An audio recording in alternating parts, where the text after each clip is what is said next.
9 en 10. Sjoe. So lekker vol vanmorgen Christus staan, die wil het loop. Amen. Ons is elektrisiteit. 9 tot 10. Toe sê die Here vir Kain, waar is jou broer Abel? En die antwoord, ek weet nie, is ek my broer se wagter? En hy sê, wat het jy gedoen?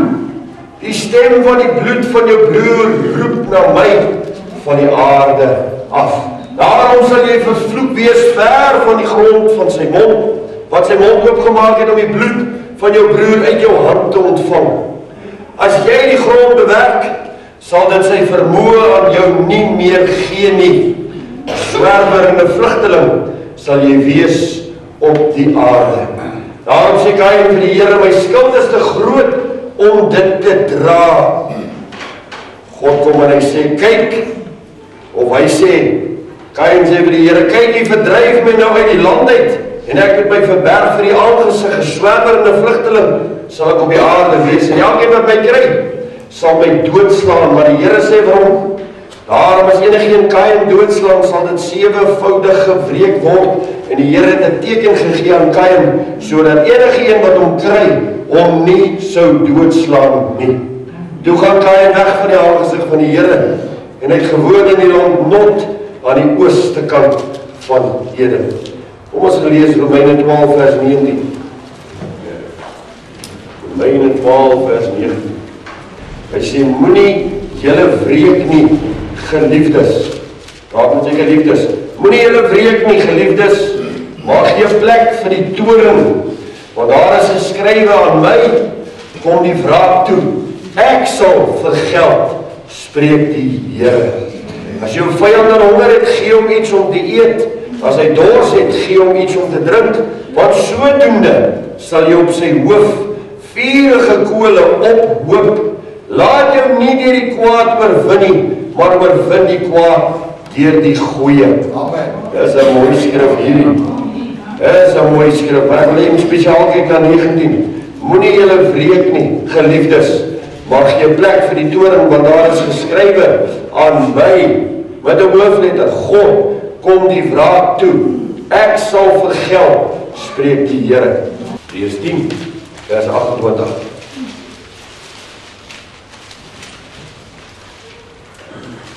As iemand die wet van Moses verwerp het, sterf hy sonder ontferming, op die getuienis van 2 of 3.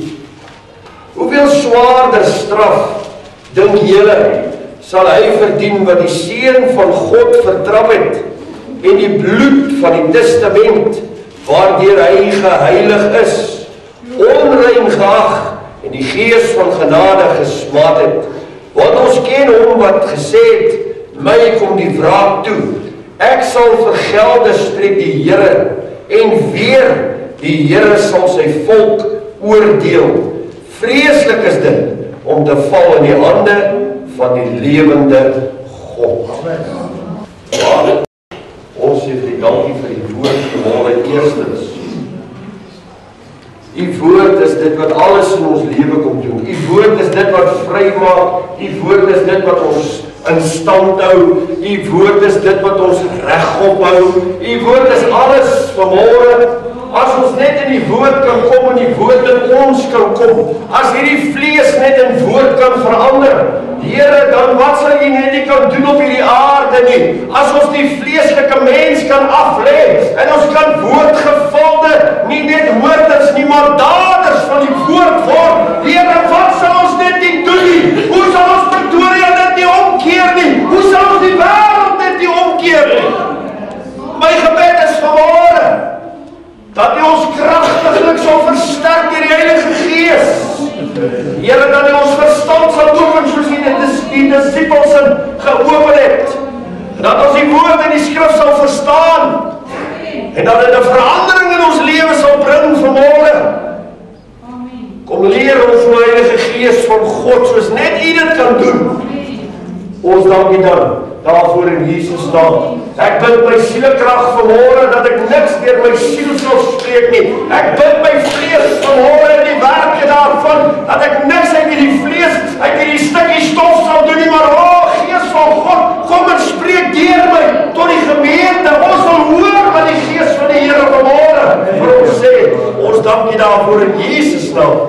Amen. Amen. Oh, my Here is nou 'n natuurlike kant wat ons daarna gaan kyk en dan is hier 'n geestelike kant. 'n Manier wat ons daarna kan kyk vanmôre. En omdat ons op 'n dag opgestaan het en gesê het ek wil nie meer lewe in die Here, maar ek wil hê dat Christus in my moet lewe. Ek wil hê Christus moet in my gestalte kry. Ek moet op 'n dag kom wat ek sê ek leef nie meer nie, maar Christus Jesus leef nou in my.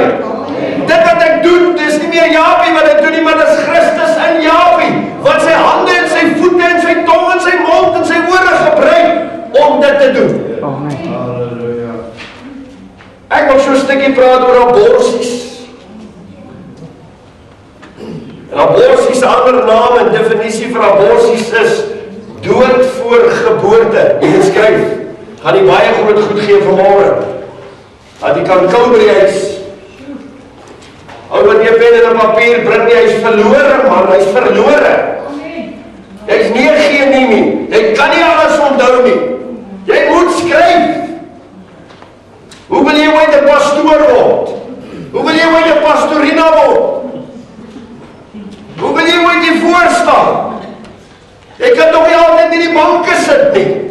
Daar moet 'n dag kom wat jy bedien. Mense siele van God hê. Hallo! Amen. Prys die Here, ek sal leef. Loof die Here. Kom ons kyk. Ek gaan dit vir julle so lees. Dat ek nou nie 'n ding mis nie. Ons gaan daarna ons lekker preek. Maar ek wil hier net eers die feite gee. Ons het 'n tydperk uitgekom waar die mees gevaarlikste plek, praat oor Amerika vanmôre, maar dis ook maar Suid-Afrika. Ons gaan ons behaal agter die res van die wêreld aan. Weet jy dit? Die kerk gaan ons al agter die res van die kerk van die wêreld aan. Al is hulle die kerk van Laodicea en al is hulle die skip, is daar maar altyd die ongelowiges wat agter die ander gelowiges aangaan. Daar het nog nooit 'n dag in sy lewe ingekom dat hy opgestaan het en gesê het, nou doen ek wat die gees van die Here vir my sê nie. Nie wat die res van die kerk doen nie, maar wat God my oortuig het om te doen. Ons is so, almal so in 'n vorm in, ons gaan nou hier teen die stroom, of saam met die stroom hier af, en ons doen alles wat die stroom doen. Ek wil vir die sê, dit het tyd geword, dat ek en jy opstaan vir Jesus Christus, dat mense verskil in jou en my kan sien daar buite. Amen. Oh, halleluja! Die ou dinge het verby gegaan, alles het nie geword. Jy sien meer die ou mens wat saam met hulle gekuier het en grappies vertel het, saam met hulle gevloek het nie meer. Jy het op 'n dag gekom, jy het 180 grade omgedraai en gesê daai ou lewe is verby. Oh, halleluja! Dit gaan warm raak hier vanmôre. Loof die Here. Gees wil 'n paar dinge doen. Die mees gevaarlikste plek in Amerika is nie die middestad of New York met al sy geweld en sy bendes nie, of die gevangenisse waar net die sterkste oorleef nie, maar die baarmoeder van 'n moeder wat voorgesê word as jy nie regtig die baba wil hê nie, is die antwoord vir jou aborsie. Dit het die gevaarlikste plek geword, die plek wat veronderstel is om die veiligste te wees, die baarmoeder van 'n vrou. Kan jy dit glo? Dan nou vir jy 'n paar feite gee. Die ouens wat hare het, sy hare gereg opstaan vanmôre. Meer as 95% van kinders wat doodgemaak word, is deur aborsies en die rede is vir gemaksig. Nou gaan jy sê, maar waar kom praat die man vanmôre? Die rede is nie verkrachting. En die rede is nie dat die babatjie siek geword het in die baarmoeder en dat die moeder dan kan sterf nie. Die rede is nie vanmôre dat daar 'n operasie moet gedoen word en die baba uitgehaal moet word om die ma se lewe te red nie. Maar die lewe is omdat die wet teen aborsies afgeskaf is. Oor Amerika 25 jaar terug. Van daar af het elke tweede, derde 'n moordenaar geword in Amerika. Amerika is vol moordenaars. En ek wil vir een ding sê, As jy nou oor die stopstraat ry, en jy spring die kaartjie vry, het jy hom nie vry gespring by God nie. Daar gaan 'n dag kom, want hy is 'n regverdige God. Daar gaan 'n dag kom wat ek en jy voor hom gaan staan, en dan gaan ons daar moet betaal vir die kaartjie wat ek nou vry gespring het. Liewer nou die oordele van God oor my lewe en God se wraak oor my sonde, as wat ek eendag dit moet gaan ontvang daarbo. Liewer nou betaal, liewer nou agter my rug, dat as ek by God kom en ek staan voor hom, dat ek skoon voor hom staan. Dat hy vir my kan sê, mooi so, goeie getroue diensknegt, oor min was jy getrou, maar oor vele stel ek jou aan. Dis nog die woorde wat elke gelowige graag wil hoor eendag. Daar is 'n ander woord wat ons kan hoor, en dit is vat hom, neem hom weg, ek ken hom nie, werp hom in die poel van vuur, want hy wil my nie ken nie. Mense vertel ons 'n storie, en hulle sê, vandag God het verander, hy is 'n God van liefde en genade, hy is nie meer wraaksigtig nie, en hy neem nie meer wraak oor mense nie. Ek wil vir u sê, Paulus skryf hier waar ons gelees het in Romeine 12, God sê die wraak kom my toe. Hy het nie gesê dit was gister en eergister nie. Nee, dis nog steeds vandag wat hy sê. Gister, vandag tot in alle ewigheid. Hy sê kan bly dieselfde Jesus. Hy verander nie. Mense wil hom verander. En hulle wil hom in 'n boksie indruk en sê, wel oké, daar sê nou, dis hoe hy moet wees en dis hoe hy moet reageer. Nee, wil ek vir jou sê, vanmôre o mens, daar gaan 'n dag kom, wat ek en jy voor God gaan staan en rekenskap gee vir elke dingetjie, vir elke gedagtetjie. In die Ou Testament het hulle voor Moses gestaan. En ons het nou nog gelees, hulle is doodgegooi met klippe.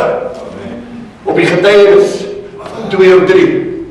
Maar Jesus Christus kom in die Nuwe Testament. En dis baie skerry. En hy sê, jy hoef nou nie meer gevang te word op die daad en terwyl jy die daad pleeg nie. En daarna sterf nie. Nee, net jou gedagte nou. Het jy al klaar die daad gepleeg? So ek sien God kom, en hy bring 'n baie strenger wet, want Christus sê ek het nie die wet weggeneem nie, ek het dit vervul.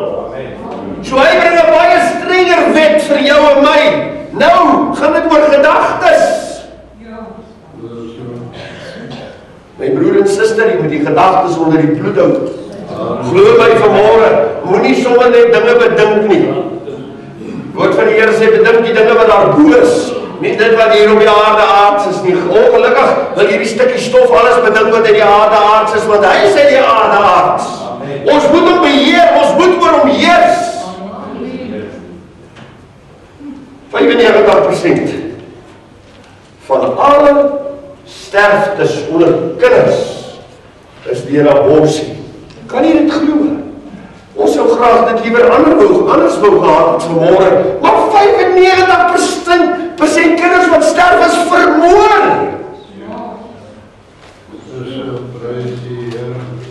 Vermoor.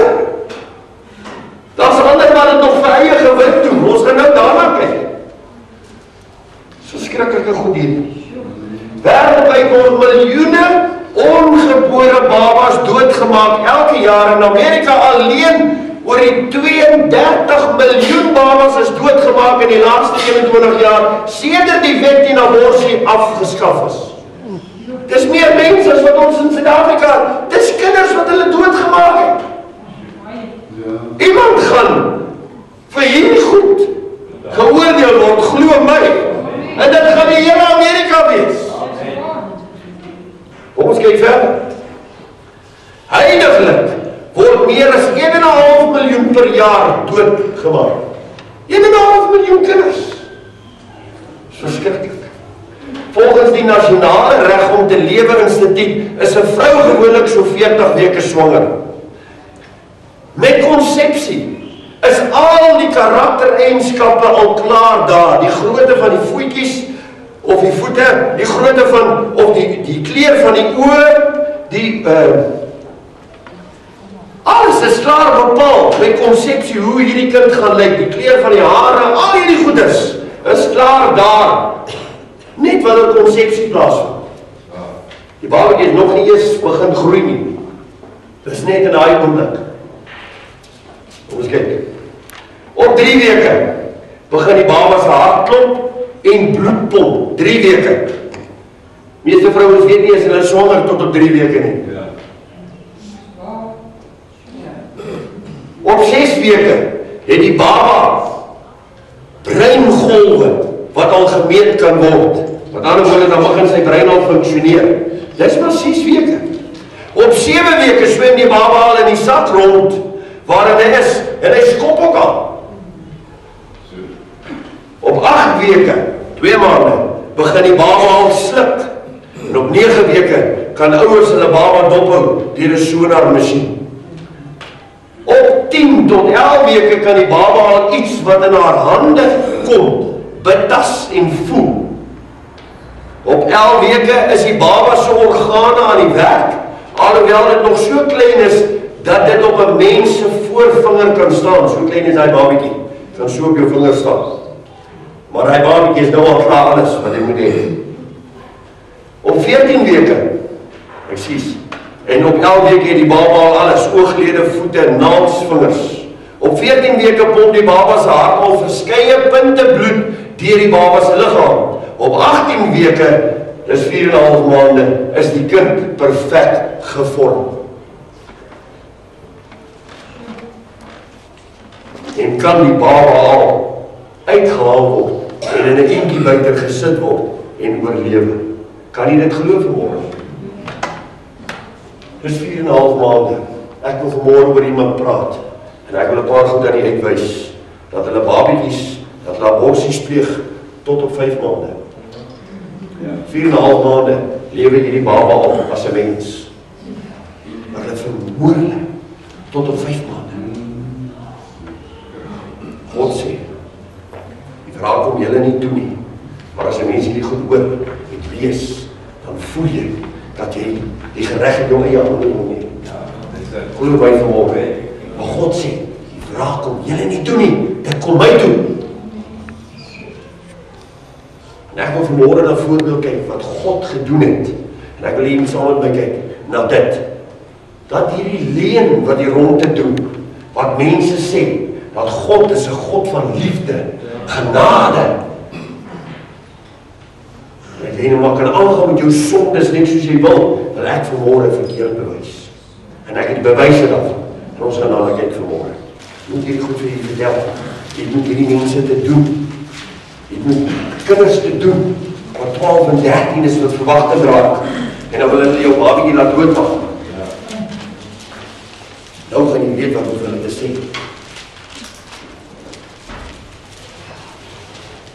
Vers 5 of vers 4, Jeremia 1 vers 4. Die woord van die Here het dan tot my gekom en gesê, voordat ek jou in die moederskoot gevorm het ek jou geken. Wow. Daar het nog nie eens konsepsie plaasgevind nie. En God sê, hy het jou al geken.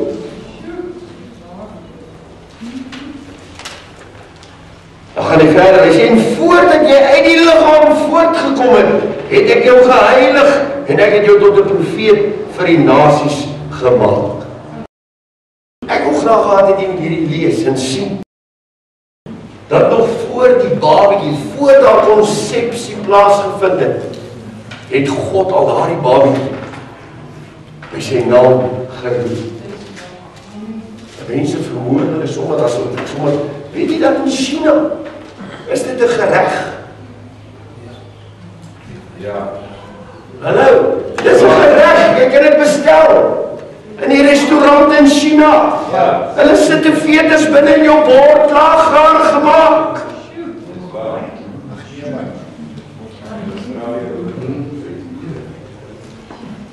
Glo my vanmôre, hier is vreeslike goed op oor hierdie wêreld. Sal God nie nou kom nie. En hierdie wêreld vir geld vir hulle dade nie. Ons is ver verby Sodom en Gomorra. Ek wil net iets wys vanmôre. Net 'n paar goedjies van die begin van die mensdom af. moes niemand op hierdie aarde gesterf het nie. God het Adam geskape om vir ewig te lewe. Die oomblik toe Adam sondig, toe tree die dood in. Geestelik het hy gesterf. Hy het nog 930 jaar oud geword, maar hy was geestelik dood. Omdat Adam gesondig het die kinders wat uit Adam gebore is, ook gesondig. Of is hy sonde uitgebore. En op 'n dag het Kain gekom en hy het vir Abel doodgeslaan. Die sonde wat dit gebring het. En toe hy Abel doodslaan, toe val Abel se bloed op die aarde. En ons het net nou gelees, toe die bloed op die aarde val, toe roep hierdie bloed uit na God toe in die hemel vir wraak. En God kom by Kain en hy sê, waar is jou broer? En hy sê, is ek dan nou my brother's keeper?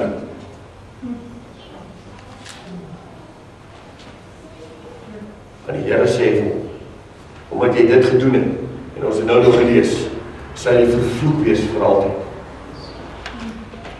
As God het van Kain gesê het, hoeveel te meer nie van 'n moeder, wat hy 'n kind vermoor nie. Sê God mos dieselfde my kom die wraak toe, ek sal vergelde.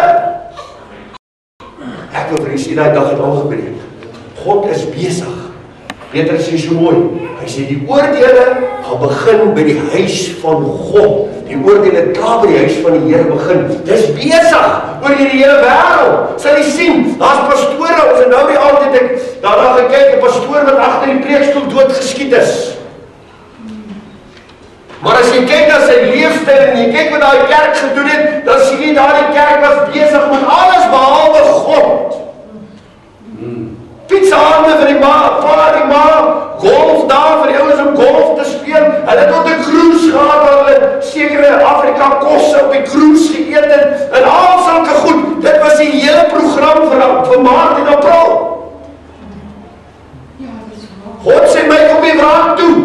Mense sê nee, God is 'n God van liefde.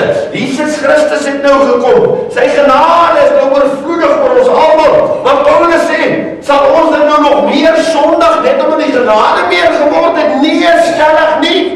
Die plek se naam is Montana en dis oor see. En 'n paar weke terug, of nie so lank terug nie, miskien 2 weke terug, het 'n vliegtuig neergestort in Montana, in Amerika. En op die vliegtuig was 14 mense. En al 14 mense het gesterf. Daar was 7 kinders en daar was 7 groot mense. Net soveel kinders as groot mense. So nou die dag gekyk na nommer 7. Nommer 7 beteken die einde, die laaste. God het op die 7de dag klaargemaak, opgehou werk. 7 is die einde. 7de dag van die week is die einde, die eerste dan begin die 8ste dag of die eerste dag begin 'n nuwe week weer. So 7 dui vir ons aan die einde. En hier is 2 7's in hierdie vliegtuig gewees. En 'n mens wonder maar hoekom sal dit nou so wees? En dan gaan kyk ons bietjie verder. En ek wil dit graag vir u vanmôre bybring. Die man waaroor ons gaan praat vanmôre se naam is Veldkamp in Engels. Op hierdie vliegtuig was 2 van sy dogters en 5 van sy kleinkinders. Weer 7. Hierdie vliegtuig was op pad na die nasionale park, Yellowstone National Park in Amerika. En op pad soontoe het hierdie vliegtuig neergestort en almal is dood in die vliegtuig. En hierdie ou oomie was met sy kar op pad met een van sy kinders en sy vrou ook na hierdie ski vakansie wat hulle nou beplan het om na toe te gaan. Hierdie ouens in die vliegtuig, dit was sy privaat vliegtuig van die maatskappy. Hy die ander kinders soontoe gevlieg en hy met sy vrou en sy dogter was op pad met die kar ook soontoe. Na by die plek het die vliegtuig geval en almal dood in die vliegtuig. Wonder 'n mens nou, dis verskriklik dat so iets kan gebeur. Nou ek wil vanmôre net gou na die oomie kyk. Die oomie se naam is Veldkamp. En hierdie Tommy het 'n besigheid. En hierdie besigheid se naam wil ek vanmôre vir julle sê. Ek wil dit lees. Die naam is All Care. Dit klink nice. All Care. Ons het hier om vir almal. All Care Medical Management. Dit klink nice.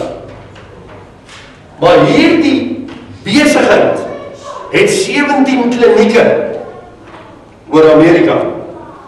Aborsie klinieke wat klein kindertjies vermoor. En hierdie man is in beheer van hierdie 17 klinieke. Hy is verantwoordelik vir die meeste moorde wat in Amerika gepleeg word tot op datum. Die meeste moorde. Kan jy glo, hierdie man, hy het 'n skema wat hy begin het. Dat as 'n vrou voel, sy wil nie regtig die baba hê nie, en hierdie baba gaan nou interfereer met hulle sosiale lewe, dan kan hierdie vrou kom en hulle betaal haar nogal. Onder 'n mediese skema, betaal hulle haar uit om hierdie kind dood te maak. So in ander woorde, hierdie besigheid was nog 'n winsgewende besigheid ook. Daar's geld uitgemaak. En uit hierdie geld het hierdie man hierdie vliegtuig gekoop. En uit hierdie geld het verseker, het hy hierdie ski-trip beplan vir die hele familie om almal daar te wees wat hy vir alles betaal. So uit die dood en die moord van hierdie babatjies het hy geld gemaak om 'n gemaksigtige lewe te lewe. As ek dit vanmôre so vir u kan stel. Daar's 'n koerant en die koerant se naam is California Catholic Daily Paper. En in hom op die 28ste Februarie hierdie jaar, laas jaar, skryf die koerant dat hierdie spesifieke man het 'n gebou laat bou in die vorm van 'n piramide in Californië, 'n glasgebou. En iemand het die stelling gemaak en gesê dat hierdie gebou presies in die vorm gebou is van die Aztecs piramides in Egipte. Nou as jy reg gaan onthou, die babatjies wat in Moses se dae vermoor is, onthou julle, by die hordes doodgeslaan. Eers het Farao opdrag gegee aan al die vroedvroue wat die babatjies moes vang. En hy het gesê, as daai babatjie gebore word en is 'n seentjie, dan maak julle seker dat hy dood gebore word. Dit was die opdrag van Farao. Maar na julle ruk verbygegaan het, sê die Bybel, toe kom Farao agter, maar die babatjies, die laaitjies word net meer. Hulle gaan nie dood nie. En hy het hierdie vroedvroue ingeroep en het vir hulle gesê, maar wat gaan julle? Hoekom maak julle nie die babatjies dood nie? En hulle verweer was, hierdie Hebreëse vroue is baie sterk vrouens. En by die tyd wat hulle by hulle gekom het, het hulle al klaar geboorte gegee aan die seentjie. En dan kan hulle hom nou nie meer doodmaak nie. Lees dit staan in die Bybel. En Farao het baie kwaad geraak daaroor. En hy het besluit, maar hy gaan dit self doen. En hy het sy soldate opdrag gegee. En hulle het hordes babatjies vermoor. Moses is in 'n mandjie gesit en sy ma het hom skelm laat afgaan met die Nylrivier. Maar babatjies is teen die mure doodgeslaan in daardie dae, in opdrag van Farao.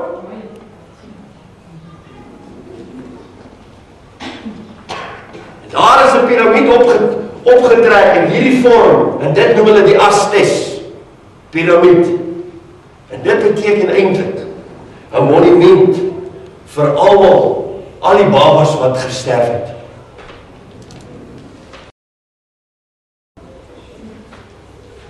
En hier kom hierdie man en hy bou hierdie glaspiramide. En hierdie koerant van die Katolieke Kerk skryf dat hierdie piramide, of vereenselwig met die piramide wat daar in Egipte was, van daai destydse babatjies wat doodgemaak is, wat vandag nou weer net so vermoor word. Dit is verskriklik as mense daaraan dink. Voor hierdie man se plek, voor sy klinieke, elke donderdag, nou nog, elke donderdag, het 'n klomp mense gegaan wat teen aborsie is, met plakate, en dan hulle daar gaan staan met die hekke, want hulle betoog. En op hierdie plakkaat het hulle geskryf al die skrifte van die Bybel en alles wat teen aborsie en kindermoord en al hierdie goeders spreek. En hulle staan elke donderdag staan hulle daar. En hierdie vrou getuig dat een môre toe kom hierdie man en sy vrou met 'n klein kind uit hierdie plek uit. En terwyl hulle hier op pad is na sy voertuig toe skree iemand: "Wat van jou kinders? Is jy nie bang oor jou kinders nie? Is jy nie bang dat God sy oordele oor julle gaan losmaak, oor die moorde wat julle pleeg nie?" En sy vrou het gelag daaroor. En hierdie man het sy kop so dat niemand hom sien nie en in die kar geklim saam met die kind en sy vrou en weggery van daar af. Dit is nie lang terug nie. Dit was in die begin van hierdie jaar dat dit gebeur het. En 'n mens sal dink, sal God nou hierdie goed wat aangaan en niks daaraan doen nie? Is die kerk, die res van die kerk nie dalk reg om te sê dat God is 'n God van liefde en genade, wat hy is, en dat hy nooit sal vergelde nie? Maar weet jy wat? Die vliegtuig styg op en hy vlieg in die rigting van hierdie skieplek en hy val en 5 van sy kleinkinders en 2 van sy dogters sterf in hierdie vliegtuigongeluk. En iemand sê, ja, maar God sal nooit die kinders te nakom nie. God sal nooit laat kinders doodgaan. En dit oor die oupa se sondes wat hy gedoen het en gepleeg het nie. Dan wil ek vir julle sê, ons moet na die skrif gaan kyk. Dat in Jesus se tyd is hordes babietjies doodgemaak. Dit was in Jesus se tyd toe hy gebore was. Moses se tyd, hordes babietjies doodgemaak. Dan wil jy vir my sê dat God sal nie, hy is so God, wat die arme kinders daaronder laat ly, en die kinders het niks daarmee te doen nie. Jesus is 'n goeie voorbeeld, wat in sy tyd gebeur het. Ek wil vanmôre vir iets anders te sê. Miskien moet ons dit lees. Daar was 3 konings. Ag, jy kan dit gelees by die huis. Ek gaan nou nie vanmôre daaroor praat nie.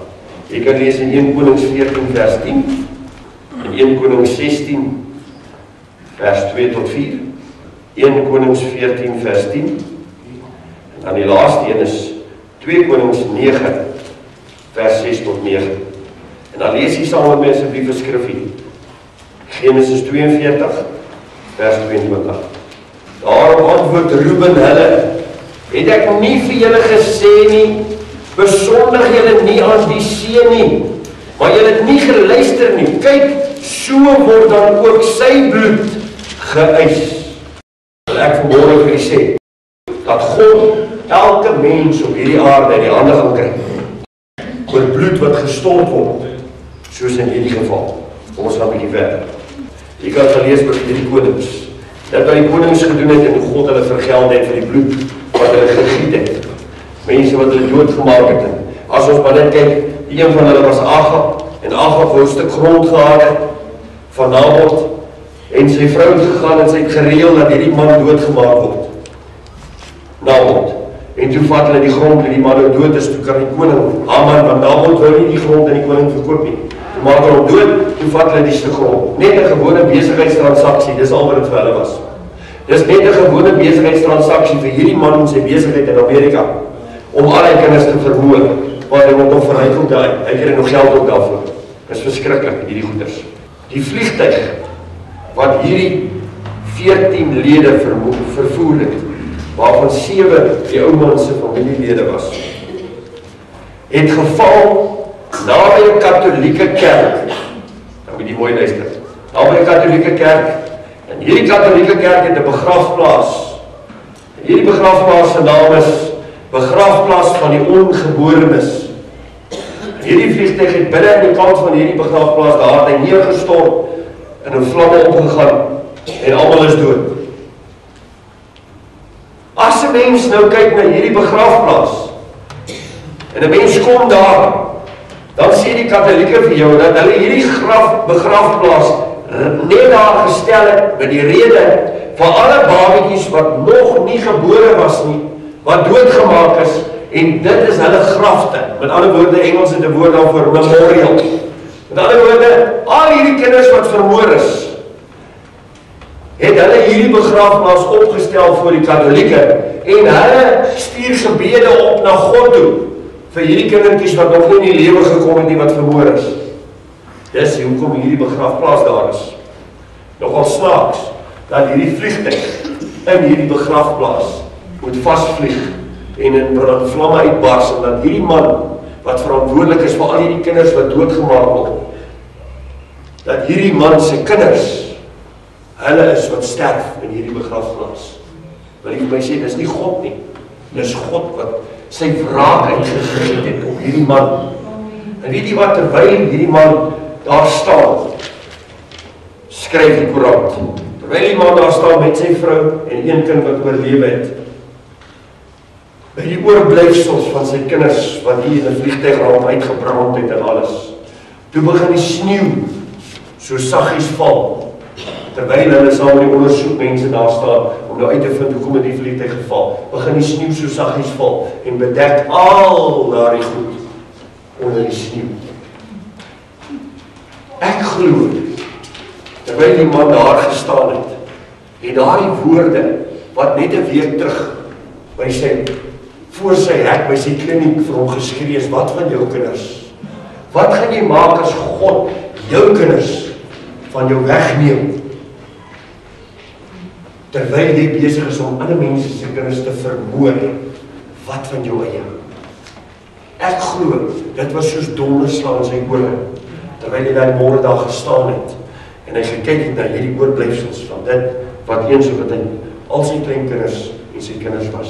Hoe vreeslik is dit nie? Hoe vreeslik is dit nie net die moorde wat hy pleeg nie? Ons kyk waar nog iets oor is. Prys die Here. God se woord sê, die mense voetstappe word deur God gerig. Ons kan nie maak nie wat ons wil nie. Daar is 'n God in die hemel wat besluite oor jou en my lewe neem. En as 'n mens kom en hy wil die besluite van God verander en in sy eie hande neem, dan wil ek vir u sê, dan raak die wraak van God los oor hierdie aarde. God se wraak gaan losraak oor Amerika, glo my. Oor Suid-Afrika ook, want ek sien aan elke boom, ek ry Brooklyn toe nou die dag, toe sien ek elke tweede, derde boom het 'n bordjie op Aborsies en die telefoonnommer. Dis nie die orde van die dag hier in Suid-Afrika. Never mind Amerika.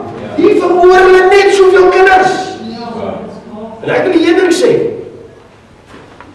God se oordele is nou besig om los te raak. Mense dink dit gaan eendag kom. Dit gaan nie eendag kom nie. Die vliegtuig het nou geval. Hierdie mense het nou gesterf. En ek wil hier sê vanmôre, dit gaan nie die einde wees van hierdie ou man en sy besighede wat hy het nie. Hy het wel nie aborsies gepleeg nie, maar hy gee toestemming daarvoor met sy besighede. En ek wil hier sê, al die ouens wat betoog het voor hom, was mense wat aanhoudend om gewaarsku het. Maar hy het ook net afgevee daar. Hy het sy hart verhard en het net erger geword. Meer geld, meer babetjies vermoor. Ek wil vanmôre vir die kinders van die Here, pas op ek en u, dat ons nie in 'n posisie kom waar ons hart verhard oor dinge wat ek en jy doen nie. As ons na hierdie vleeslike besigheid kyk wat gebeur het, en ons kan sien dat God se hand in al hierdie goed was, nou wil ek vanmôre vir u sê, wat van die geestelike? Die kerk is nou besig om babetjies te vermoor reg oor hierdie wêreld. Ek praat van geestelike babas. Die kerk is nou elke dag besig om babas te vermoor, om kinders in 'n verkeerde rigting in te lei. Deur die kerk wat lou word. Sy sit op 'n dier se rug en sy dink sy kan die dier mak maak, sê die Bybel. Sy dink sy kan hierdie dier mak maak, maar glo my, die skrif gaan verder en hy sê dat hierdie selfde dier wat sy dink wat sy besig is om mak te maak, haar vlees gaan eet. En dat God het gaan toelaat, dat die vlees van die kerk geëet word. Laat liever nou toe, dat God u louter. Laat liever nou toe, dat u van hierdie vlees ontslaan raak, sodat wanneer hierdie dier omdraai, en hierdie kerk gryp, en die vlees van die kerk eet, dat ek en jy nie meer vlees is, wat in die hande kan kry nie, maar dat ons geestelik geword het, en dat ons oor hom kan heers. Amen. Die kerk is op so'n stadium, dat hulle mense wat, of kinders wat aan volwassenheid toe moet groei, wat Paulus sê, ons moet opgroei, gelykvormig word aan Christus. Met ander woorde, ons moet daar met 'n dag kom wat ek en jy volwassenheid bereik in Christus. Wat ek kan sê, ek leef nie meer nie, maar Christus Jesus leef nou in my. Amen. Terwyl hierdie kinders opgroei na volwassenheid en gelykvormigheid aan Christus, begin hulle die kerk openbaar wêreldwyd, dat die kerk lou is en dat daar ouens is, wat op hierdie oomblik so lief is vir die wêreld, en die wêreldse plesiere en dinge, en dat hulle agter hierdie goed aan hardloop, soos die Bybel sê, agter dit aan hoereer, dat hulle gemeenskap met die wêreld het, en dat hulle Sondag met God op gemeenskap het. Wat maak dit hulle? 'n klomp oorspeliges. Oorspeliges en hoereerders gaan nie in die koninkryk in nie, sê God se woord. Dit is wat gebeur as ek en jy in God se huis is. En hierdie week het ons gemeenskap met die wêreld daar buite. En ons laat maar al hierdie goed toe in ons lewens, ons laat maar al hierdie goed toe in ons huise. Wat ek vanmôre vir u sê, dan het jy gemeenskap met hierdie dier daar buite in die wêreld. En dan kom ons nog so vermetel om op 'n Sondagmôre te kom en hier te kom staan in gemeenskap met God te wil hê.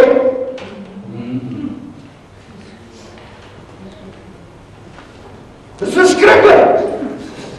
Ons dink vanmôre hierdie man wat al hierdie babetjies vermoor, is verskriklik. Ek wil sê ons is baie erger. Dan gaan 'n dag kom wat God ons gaan roep tot vergelding vir dit wat ons mee besig is. Ek wil sê, dan dag as God hierdie kerk gaan roep, hierdie liggaam van Christus. Ek dank God vir die babietjie wat nou gebore word en weggerit word hemel toe. Amen. Dis hulle wat soos U is, wat die vlees kruisig en klaar maak met dit. Dis daai. Dis hulle wat nie 'n probleem gaan hê nie. Dis hulle wat in hierdie tyd nie deel is van hierdie res van die kerk nie. Wonderlik hoe God werk deur al hierdie dinge. Te midde van dit alles sê die Here vanmôre vir sy kerk, ek en jy moet versigtig wees waarmee ons besig is. Versigtig wees wat ons toelaat in ons huise. Ek wil vanmôre die vraag vra, weet jy waarmee jy kinders besig is? Weet jy? Ek jou sê, jy moet die vinger op hulle hou, jy sal hulle moet dop. Hierdie goedjies is baie slimmer as ons. Baie ver slimmer as ons. Hulle dra ons 'n rad voor die oë. As hulle kompers het, selfone het, weet jy dat jy met die selfoon ingang het na alles toe, alles. Pornografiese foto's, al goedes. Kan hy kinders net so in die hande kry? Glo my vanmôre, ons is in moeilikheid. Kerk van die Here, want daar is 'n geslag wat nou gebore word, wat môre se kerk moet word. En hierdie geslag word geskool en ingesluk. As ons na die kerk van vandag kyk, dan sien ons by hierdie kerk niks krag nie. Niks krag nie. Kyk maar na die liggaam van Christus oor hierdie wêreld. Hulle sal jou vertel, dit en dit en dit en dit. Maar broer, as ek dit nie sien met my oë nie, dan sal ek dit nie meer glo nie. Want daar is soveel verdraaidheid en soveel valsheid. Mense wat kan ons dan genees word, en die bene groei langer, en al hierdie goeders. Broer, en ek jou sê, ons moet maar weer kyk. Maar weer kyk. Hierdie kerk van die Here het hy geroep om baie dinge op hierdie wêreld te doen en te kan doen en ook te moet doen. Maar as jy kyk na die kerk van vandag en jy kyk na die kerk van 'n paar jaar terug, dan sien jy nie meer die goed wat jy 'n paar jaar terug gesien het nie. Die woord van die Here sê dat sy stem sal stil raak in die laaste dag. Stil raak. Daar's baie ouens wat profeteer. En vir jou sê, so sê die Here. Maar ek vir jou sê, as jy mooi gaan kyk agter daai goed, dan wonder jy, was dit God wat gepraat het of was dit die mens wat gepraat het en gemaak het of God tog in hulle midde is? Ons het in 'n dispensasie in beweeg wat ek en jy self by God moet hoor. Jy kan nie meer deur 'n mens hoor nie. Jy moet self by die Here jou eie saak uitwerk. Glo vir my vanmôre. Jy moet self in die binnekamer gaan hoor by die Here. En daar's tye wat God nie met jou wil praat nie. Daar's tye wat hy jou net los. Daar's tye wat hy al gehuil het voor die Here. Sê Here, praat nie met my. Sê net vir my. Gee my net antwoord. Hy praat nie met my. Hy praat met my oor ander goed. Maar daai spesifieke goed praat hy nie met my oor nie. En dan weke daarna, dan skielik dan gebeur daar 'n ding.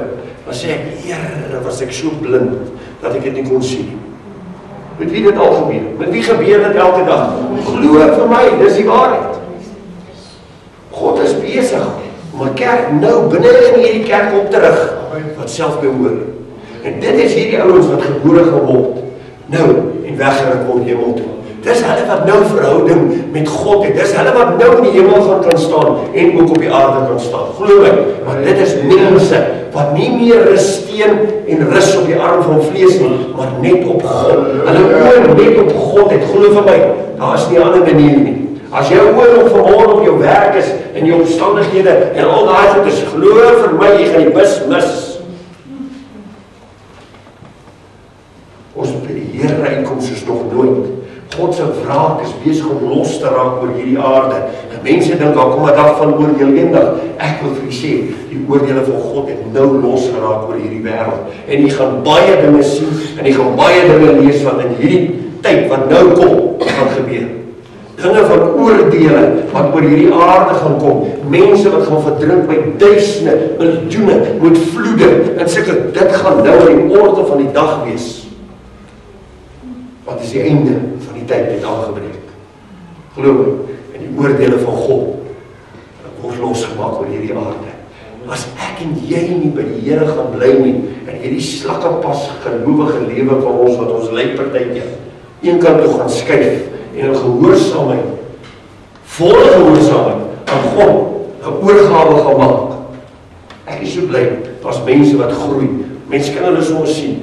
Jy kan soms sien, in 'n paar weke se tyd, paar maande se tyd, kan jy soms sien, man, wie wat ek onthou die dag toe jou die in hierdie kerk gekom het, en ek onthou, toe ek met hom gepraat het, maar wie is hy, nou by hierdie ou kom, en ek praat nou met hom, dan praat hy 'n ander taal. Hy praat nie meer daai babataal in die begin, jy weet mos die klein babatjies praat babataal.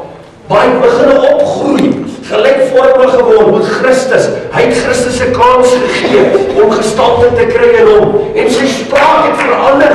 Hy praat nie meer dit wat hy in die begin gepraat het nie. 'n Kind praat ons baie en sê, ja, dis nou 'n kinderagtige kind. Maar as hy kind begin groot word en die kinderagtigheid eenkant toe skuif en die gees van God begin hom volmaak, dan begin daai ou jou goed praat, want jy sê, Here, maar waar kom hierdie goed vandaan? Dis die gees van die Here wat begin werk in hulle. Moenie my misverstaan vanmôre nie. Ek en u staan voor ouens daar buite, sondags, en dan kyk jy na jou lewe en hy hoor jou spraak en hy onderskei dadelik wie jy is.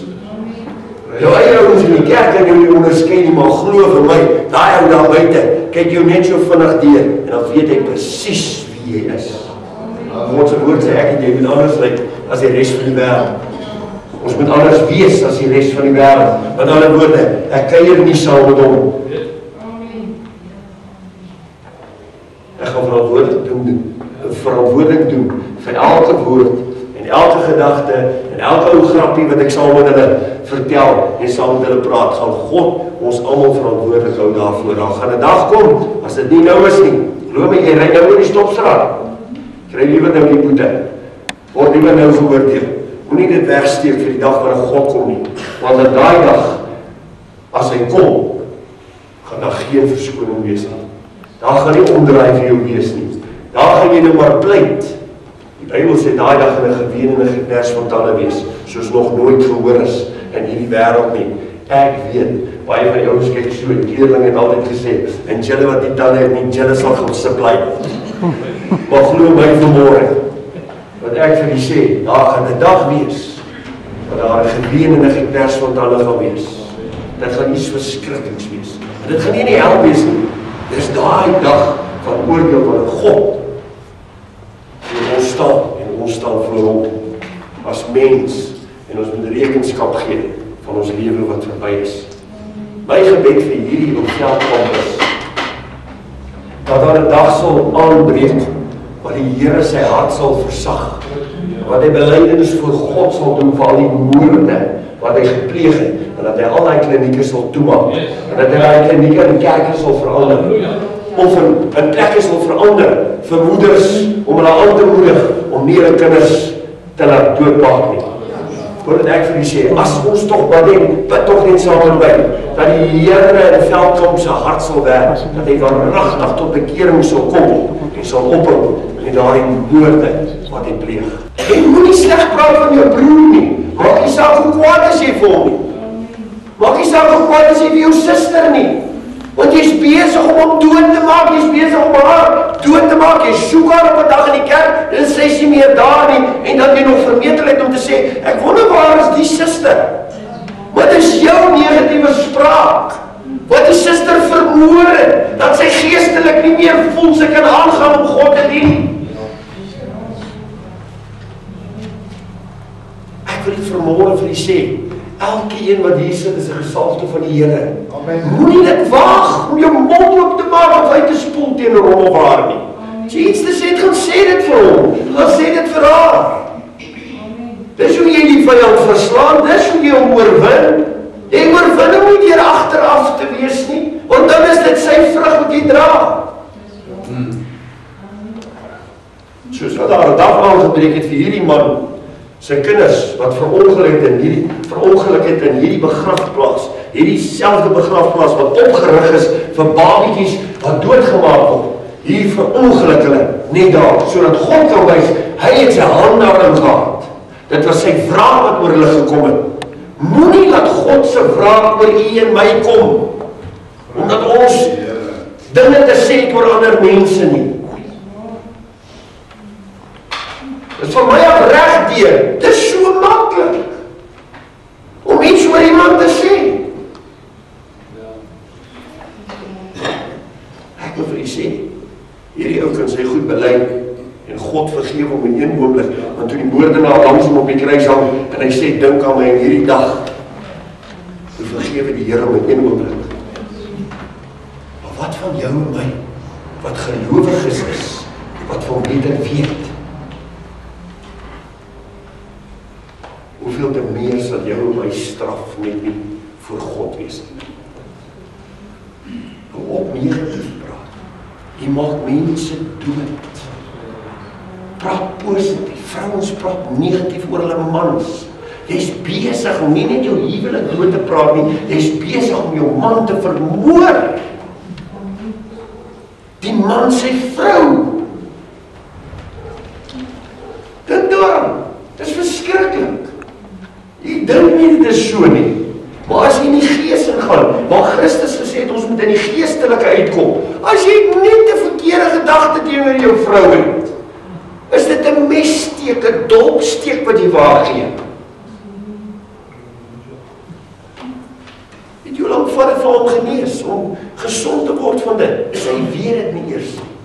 Maar in die geesteswêreld hier rondom ons, dis waar die goed gebeur. Glo my, soos wat die vyand 'n pyl skiet na jou en my, dan God vir die skuld van geloof, wat ek en jy kan ophou om die vuurige pyle van die Satan uit te blus. Maar ek wil jy sê vanmôre, as jy nie aan die regterkant van Jesus Christus is, dan het jy nie 'n skuld van geloof nie. En een of ander tyd gaan hy jou raak skiet. Dit wat ek en jy saai, dit gaan ons definitief maai. As jy 'n mieliepit in die grond sit, vergeet, daar sal nie 'n ertjie opkom nie. Daar gaan 'n mielie opkom. So dit wat jy en ek saai, hierdie is woordsaad.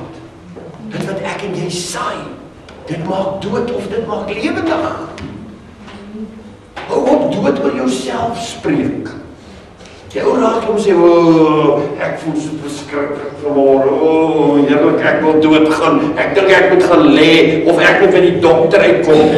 Jy sal moet by die dokter uitkom, jy sal moet gaan lê, want jy is besig om te sterwe.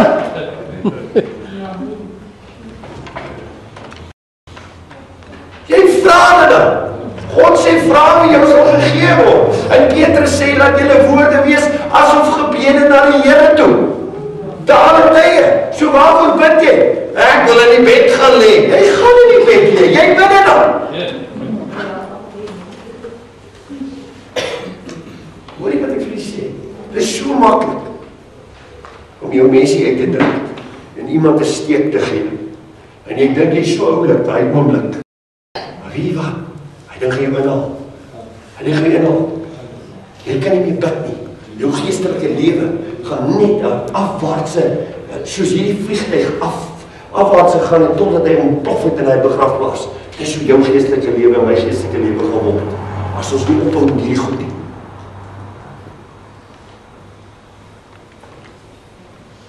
Dis joepste liewe word.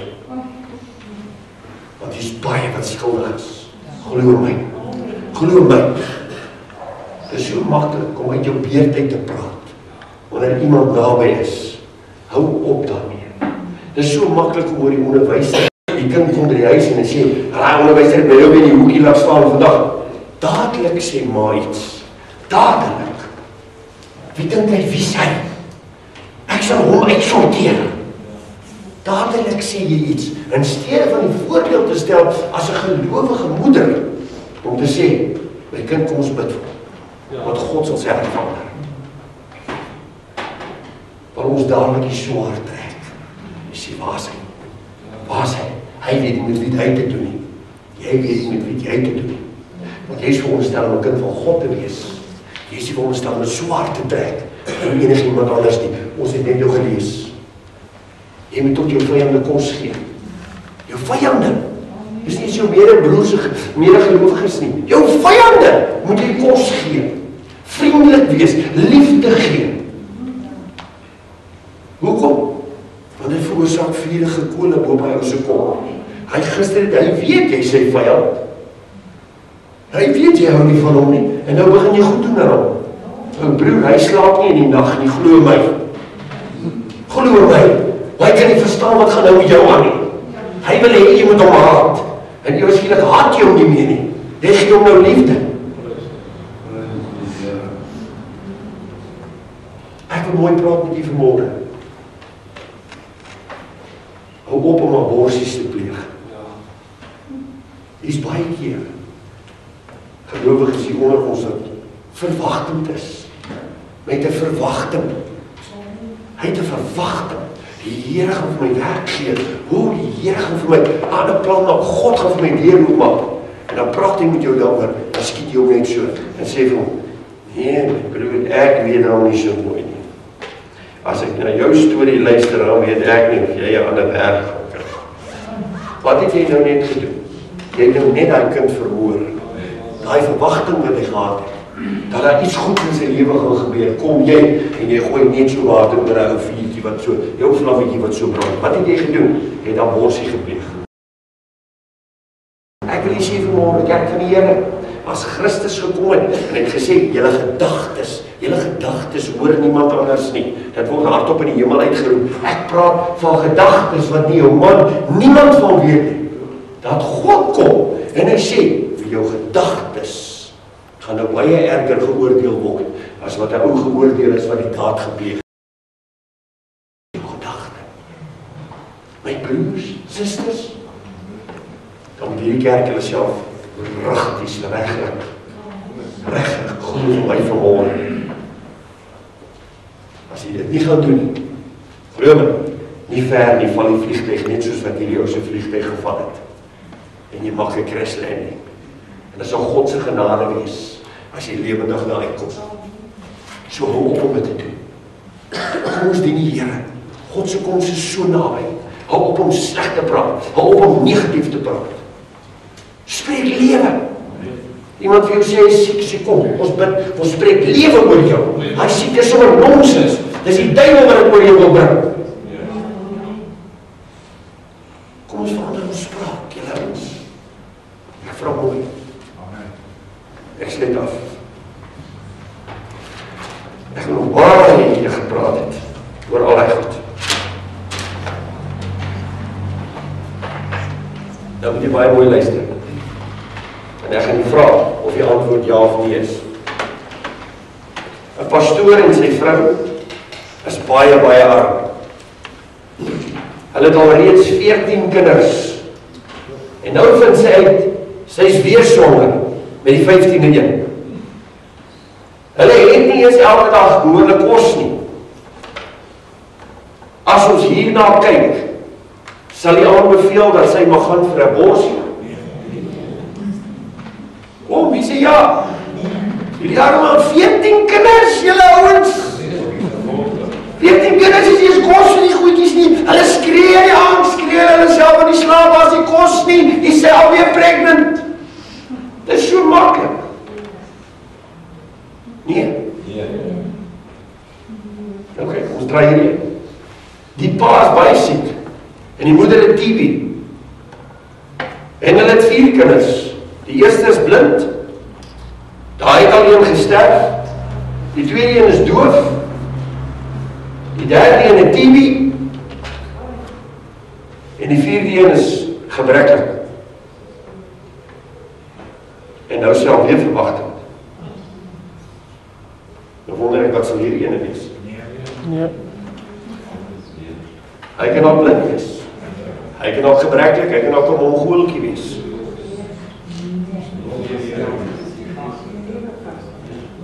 Julle moet mooi besluit, mooi ding vir môre. Julle is die jury vir môre, julle gaan besluit. Die derde een, 'n wit man, het 'n 13-jarige swart meisie verkragt. Sy verwagting geraak. As hy haar ouers was, sou hy haar geneem het vir aborsie. En mooi. Wie sê ja? Of is julle bang? Wie sê nee? Nee. Ok, gaan nog net hierdie ene doen. 'n tiener is verwagtend. Sy is nie getroud. Of 16 jaar oud, ek weet nie hoe om te sê nie. Sy is verwagtend, maar sy is nie getroud nie. En haar verloofde weet, hy is nie die pa nie.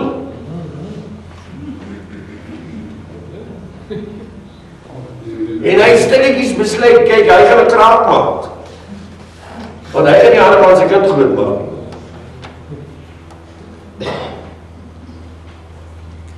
Dink julle sy moet gaan vir 'n aborsie? Kom ons kyk.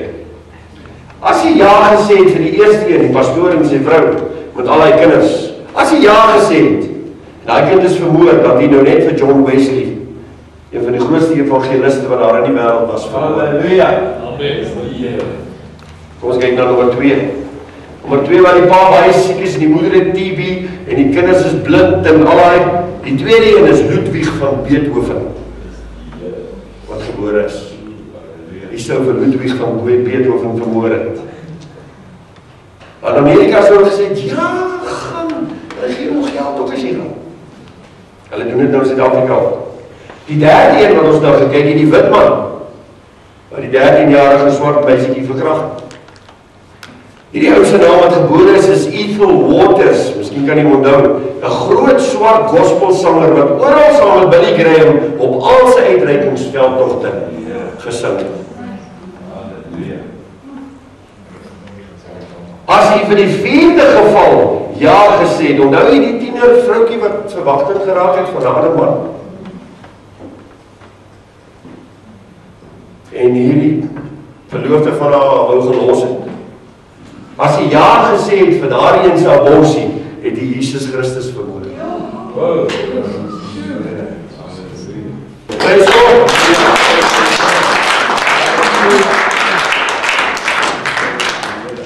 toe het iets geleer vanmorgen oor aborsies.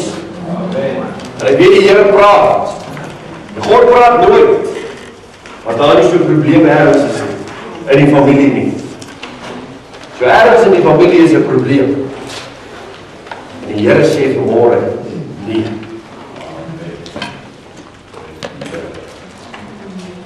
Maar wie gaan weet? As daar 'n vroukie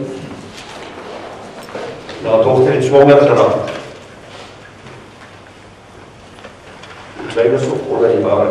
En die suster droom die nag oor hierdie vrou en hierdie dogter. Maar niemand weet sy swanger nie. Net hulle die ma en die dogter weet.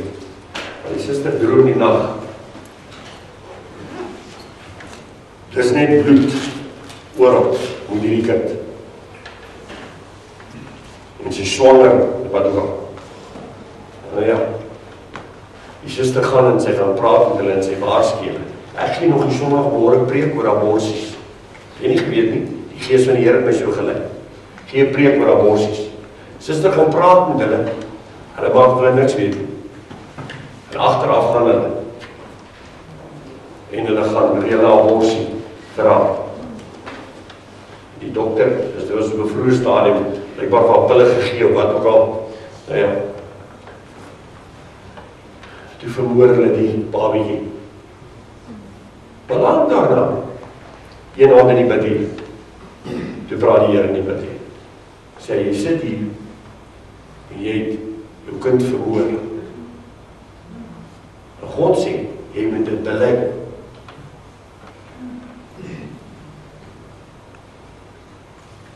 Na die diens, hele rukkie daarna, toe kom die meisiekind, die suster. En toe sê vir die suster, maar sy wil net bely. Hulle die babatjie vermoor. Sy en die dokter. En dan God, sy kans gekry om haar lewe reg te maak. Want as sy stil gebly het totdat sy gesterf het, het sy voor God gestaan met haar sonde. En dan was dit te laat. So ek wil vir u sê, as jy iemand kan help, of weet van iemand, dis hoekom God met u praat vanmôre. As jy weet van iemand, wat in hierdie situasie is, moet jy haar help. En hy kind sy lewe gespaar word. Hy kind kan dalk 'n volgende deel moedie wees. Wat vir miljoene mense gaan preek op hierdie aarde. En die duiwel werk dit op so 'n manier, dat hierdie kind om die lewe gebring moet word, want hy weet wat gaan gebeur vorentoe. Ons het net die 4 voorbeelde gevat vanmôre. Ek wil vir julle sê, daar's baie meer voorbeelde, maar hierdie 4 het met my gepraat. En daarom het ek dit neergeskryf, dat jy dit kan hoor vanmôre. Ek wil vir julle sê, kom ons help die samelewing daar buite. Want dit is wat ek en u moet doen. Dis die eerste waarvoor ons geroep is om gemeenskapsdiens te doen. Daar buite, om met mense gevoel te hê, wat daar buite is wat probleme het. Daar's baie mense wat nou probleme het, glo my. Daar gaan mense wees wat in die toekoms baie meer probleme gaan hê. U gaan hulle sien nog hier in die strate oralste. Mense wat baie swaar gaan kry in die toekoms wat kom. Dis die pad wat voorlê vir ons almal, julle ouens. Dis die einde van die dag. Christus se koms is op hande. En ek en jy moet onsself voorberei, gereed maak vir dit. Kom ons wees van hierdie ouens wat vir self gekruisigde lewe, wat nou uitgedruk gaan word hierdie kerk. Die kerk niks met jou te doen wil hê nie, omdat jy opstaan vir die regte van Christus Jesus. Omdat jy 'n soldaat vir Christus is, nie omgee wie wat vir jou sê nie. Dit wat jy weet, Openbaring 3 vers 2. Wees wakker en versterk die wat oorbly, wat op die punt staan om te sterwe, want ek het jou werke nie volkome voor God gevind nie. Onthou dat hoe jy dit ontvang en gehoor het, bewaar dit en bekeer jou. As jy dan nie wakker word nie, sal ek op jou afkom soos 'n dief, en jy sal nie weet in watter uur ek op jou afkom nie. Maar die woord daarom is vanmôre, onthou hoe jy dit gekry het. By wie jy dit gekry het? By die Heilige Gees. Onthou dit dan soos wat jy dit by die Gees ontvang het, en deur die Gees ontvang het. Daarom sê ek, U moet 'n verhouding met God hê. U moet 'n verhouding met Christus hê. Sonder dit gaan u nie bestaan, sonder dit gaan u nie oorleef in hierdie dae wat nou gaan kom. Geloof my, hier kom vreeslike dae. Dan wil ek vanmôre sê dit. Die 22ste beteken, in Engels sê hulle, flesh cutting, waar die vlees gesny word. Die 22ste van hierdie maand is die verkiesing. Ja.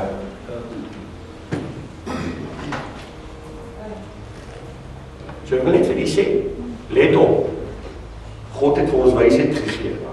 22 beteken vlees wat gesny word.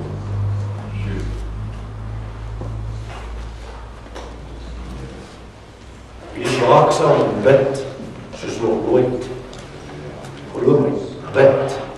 Die Here gee nie verniet vir ons nommers en hy maak hierdie goed vir ons duidelik nie. Dit kan geestelik wees, maar dit kan ook werklik wees. Vlees, flesh cutting, dit wat 22 voor staan. Hoekom is dit op die 22 April? Wie dit besluit? Wie besluit alles? God. So moet nie blind staar nie. Hoor mooi wat ek vir u sê vanmôre. Wees gereed en wees wakker. Ons Vader, ons het baie dankie. Ons het vanmôre ernstige woord gehoor. En ons het vanmôre 'n voorbeeld gehad wat werklik gebeur het. Dat u wraak nog op die aarde is. Dat u nog mense vergelde vir hulle dade.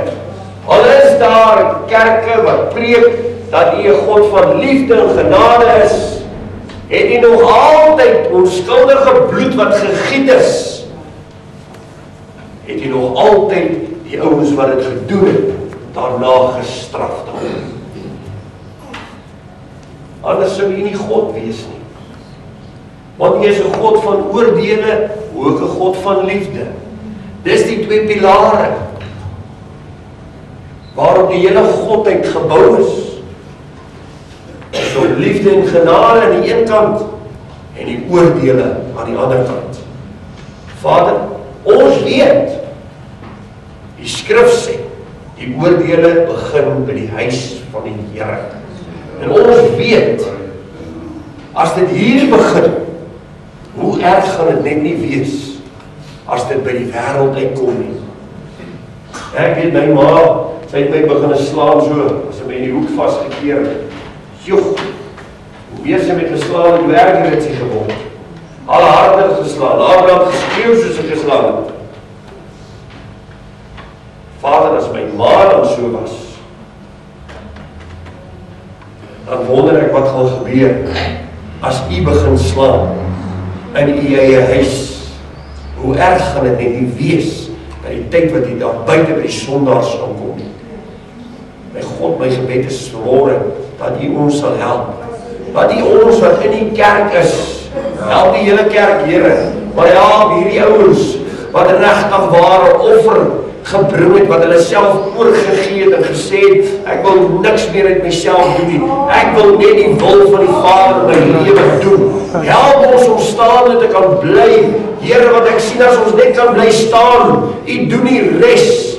U sê so mooi in Eksodus 14, vers 14 en 13, u sê mooi, staan terug, moet nie gaan sit en lê nie, staan terug, en dan skou die verlossing wat die Here bring.